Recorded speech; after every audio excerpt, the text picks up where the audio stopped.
Had a chance to sit down with him, explain his system. Pressey stayed, and the rest, as they say, is history. It's been a great marriage so far.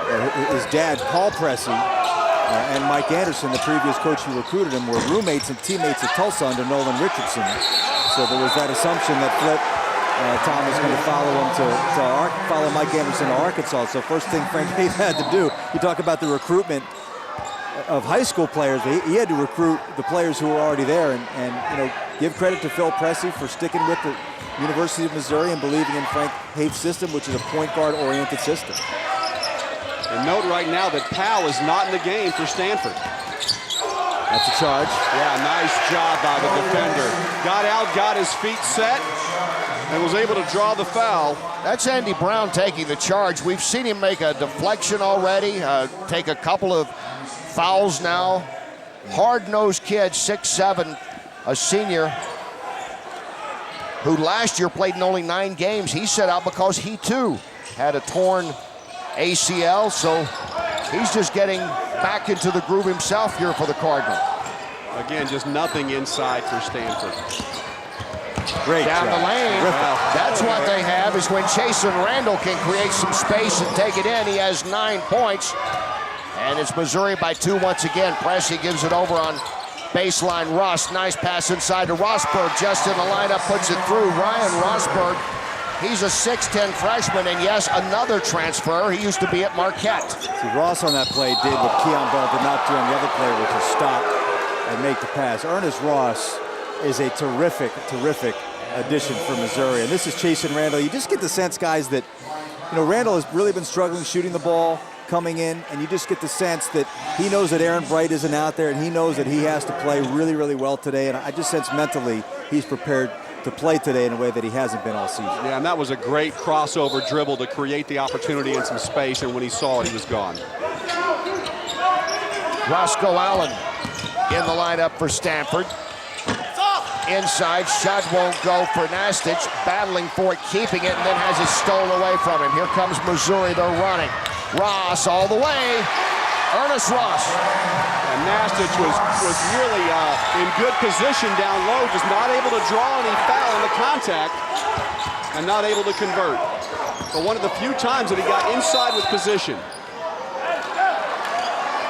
And I think Stanford's saying, hey, let's even these calls up a little bit. A lot of contact down on this end, but the officials just have not been blowing the whistle on the guys in the white jerseys. That foul goes against Rosberg. Take another look at it. The steal, and they're running. They're always looking to run. And that's why, because they usually can finish off those plays. And ball turnover again for Stanford. As you look at Johnny Dawkins. Turnovers have been a big, big problem for Stanford this year. Especially when you have a coach who wasn't used to making turnovers during his day watching on.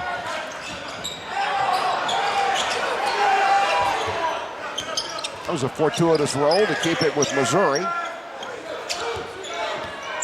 Rosberg sets it out high.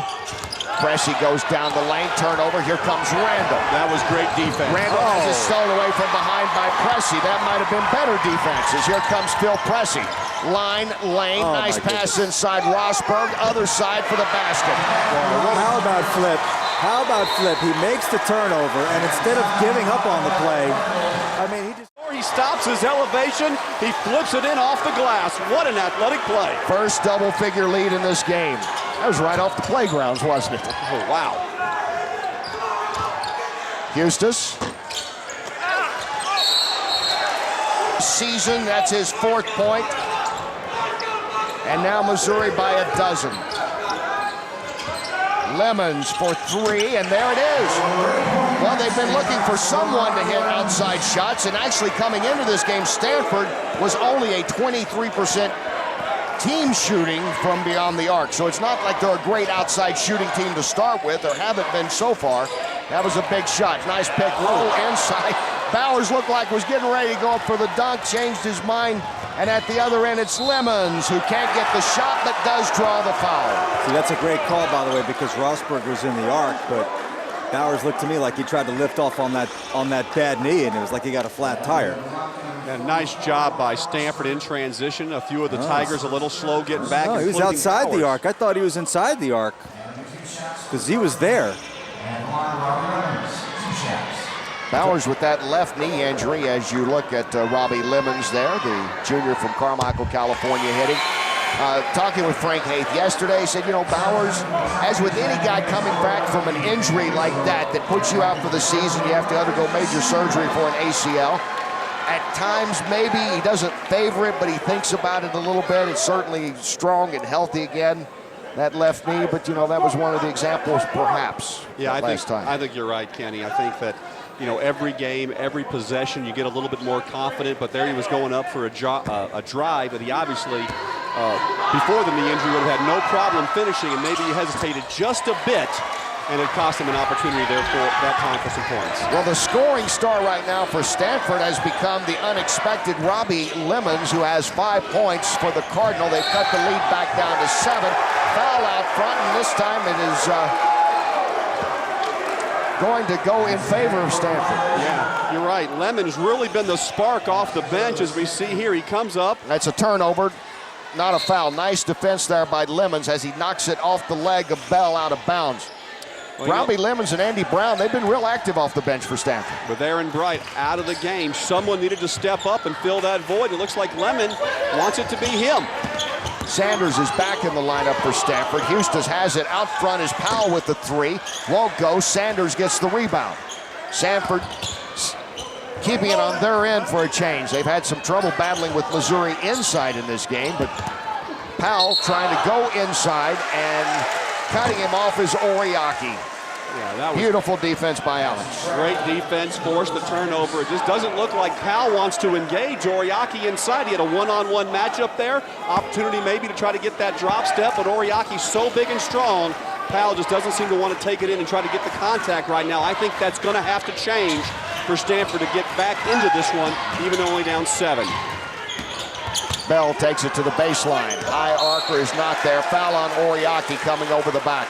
Yeah, nice position that time by Powell. Got big inside. Oriaki crashing the glass, clearly over the back. Missouri's offense is really hurting them right now the last several minutes. They have yet to make a three-point shot today. This is a pretty good three-point shooting team, 44%.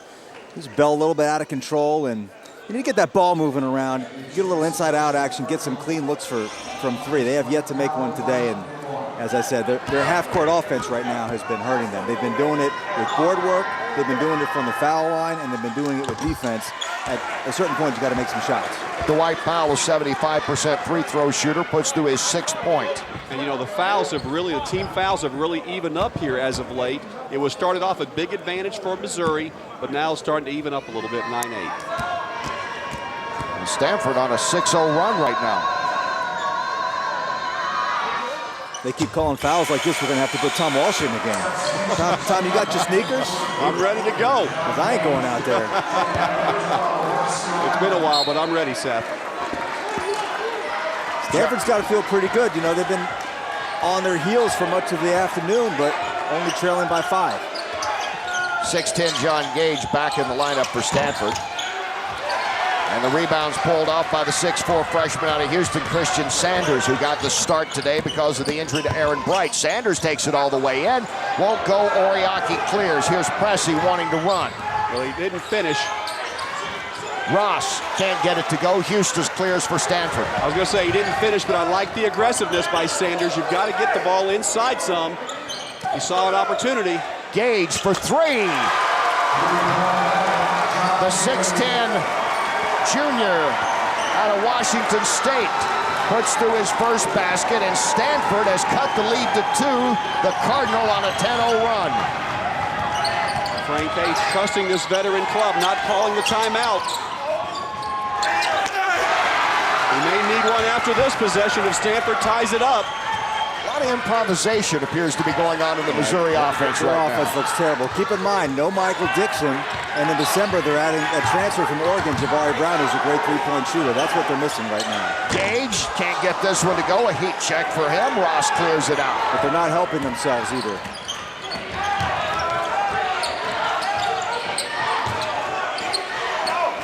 Pressey out to Tony Criswell.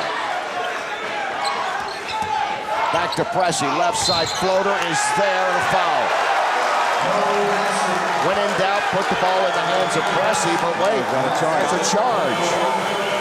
Let's take another look at it here, Kenny. Looks like a good call to me. Yeah, it looked like Powell stepping over. Easy call. Pressey just so quick, unable to be contained as he got around the defender and had the opening. A little bit too much momentum. Stanford stepped up, took the contact. Good call by the official and a chance to tie for the Cardinal. 4 minutes to go. We haven't seen much of Negus Webster-Chan, who's a 6'7" freshman, one of their better three-point shooters. I'm surprised he hasn't been in the game. Inside Powell muscles it in. The first time they've been able to do that.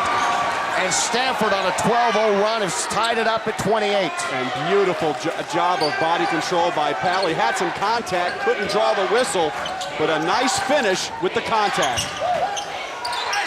Outside three won't go. I think Frank Hayes needs a timeout, Seth. Well, we're at the under 4 minutes, so I was waiting for the TV timeout. Sanders has it stolen away. There's the pass coming. Here's Pressey. All the way in. Pressey taking it in on Powell and scoring, and Missouri is back in front. I think you're right. That's why Coach Hayes was holding off, wanting the TV timeout. Pressey stems the tide for just a moment. But Stanford right back in this one. Coach Dawkins has got to be pleased with the way this five on the floor, spearheaded by Lemons, has responded. Gage again straight away. And the rim is kind to him. John Gage off the bench with 5 points. Yeah, he's been huge. He, Robbie Lemons, and Andy Brown sparks off the bench for Stanford. The Cardinal tied it up. It's deep off the bench, too. These are guys very deep in Johnny Dawkins' rotation. There's Bowers, Seth talked about earlier, setting out last year with the knee injury and the surgery on the ACL. He's improved his outside shot. And the senior from Memphis puts it through to tie, give Missouri the lead once more. Long three. Lemons can't get it to go.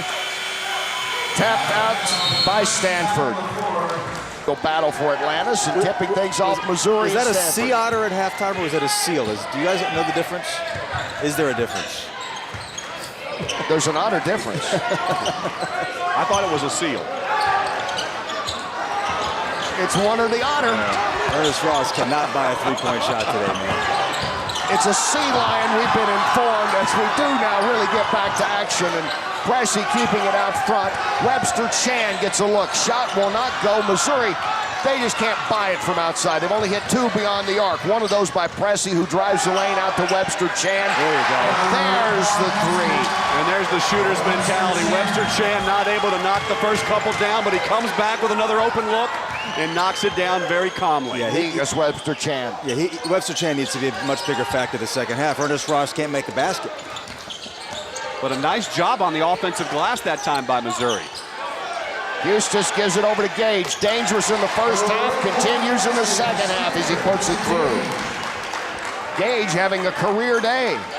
Stanford cuts the lead to 3. Stanford came into this game shooting 23% from 3 from behind the arc. They were really struggling.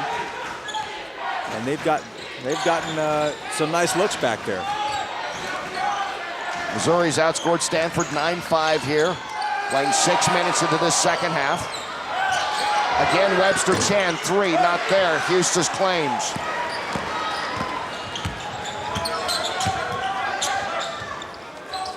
Randall to Lemons, his 3 is not there. And the rebound brought up by Oriaki. Back in the game, here comes Ross.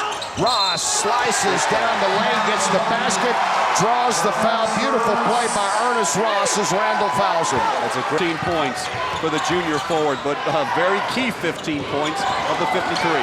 Outside, Gage comes up with the steal, running with Rosberg. Gage, is that a foul? He slings it up, it won't go. Randall gets it, baseline, good. Jason Randall. They say ball don't lie. Referees missed the foul on the layup, but Randall still got the bucket. Missouri's in trouble right now with that. They're a different team without Oriaki on the floor. Pressey goes down into Rosberg, can't get it to go, but draws the foul again.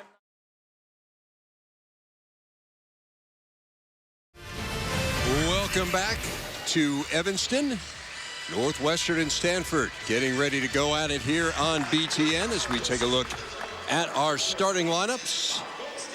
Starting with the Cardinal, they are led by Dwight Powell, big guy having a breakout year. We mentioned Chasen Randall just a moment ago, former co-Mr. Basketball here in Illinois, back in his home state. He is joined in the backcourt by Robbie Lemons, making his first career start. The Wildcats, led by a guy Mike was talking about, Dave Sobolewski, Randall's former AAU teammate, better than 17 points per game over the last 3. Jared Swapshire, very important defensive assignment for him. He will start on Powell. Keys to victory, Mike. Well, first for Stanford, they have got to get to the free throw line, Dave, and they're Friday night here in Evanston, an outstanding officiating crew. we're hoping for some calls today. I like it. These are, I mean, I tell doesn't get much better than that 3. I tell them the same thing before every game. You can't call a foul on me tonight. That's the game plan for sure. Loose ball off the opening tip, and which way is it going? It's going to go to the Wildcats. You're right, though, Dave. This is like a Final Four crew. Let's watch the tip here. Both guys getting on the ground. It was a good set the tone early with guys diving on the floor. So Northwestern inbound, and they get it out to Cale Abrahamson, the freshman who is starting in place of Drew Crawford. Northwestern's all Big Ten pick last year, out for the season with a shoulder injury. Alex Ola misses, gets it back, and puts it in. That's a great putback from Ola, but what I like most about it is Coach Carmody drawing up a play to go inside. Dwight Powell defending, and he's by far the best player on this Stanford team. Now, he's had foul trouble issues this season, so make him defend early in this game. Probably a smart idea for Northwestern. This is Chasen Randall, has struggled with his shot all year, but he hits his first one there. Well, one of the keys was getting him going early, and as you said, just really struggling to find his stroke. So often for those shooters, though, you just got to hit that first one, get going, and everything. All of a sudden, that hoop starts to look much bigger. Here's Jared Swapshire into the lane, called for the walk. And Randall was shooting just 19% from 3 coming into this game. Very talented player. We talked to people from Stanford's side, no one really knew what it was going to take to get him going. Everybody kind of confused. Just one of those shooting slumps that you're waiting for the one game to break him out of it. Made 85 three-pointers last year, so he's a guy who can certainly shoot it. Again, from Rock Island, Illinois, which is on the Mississippi River about 3 hours west of here, has a huge rooting contingent here. He does. You know, I should say, too, by the way, I'm talking about his struggles. He's still averaging 14 points a game. He's playing well, but just based on expectations, I mean, this was a guy who was considered all Pac-10 first-teamer coming into this year. They get it inside now. Powell up strong, no good. Tip, no good. Powell again, no. Again, it's tipped by Eustace, and it goes. That's Josh Eustace with his first 2. He's really talented. He's averaging 8 rebounds a game, and you can see why. Very quick jumper, gets off the floor fast. Sobolewski to the hoop, has it knocked away. And here comes the Cardinal, Roscoe Allen. And Stanford going to slow it down. This is Lemons. And now Randall out top. And that's a walk.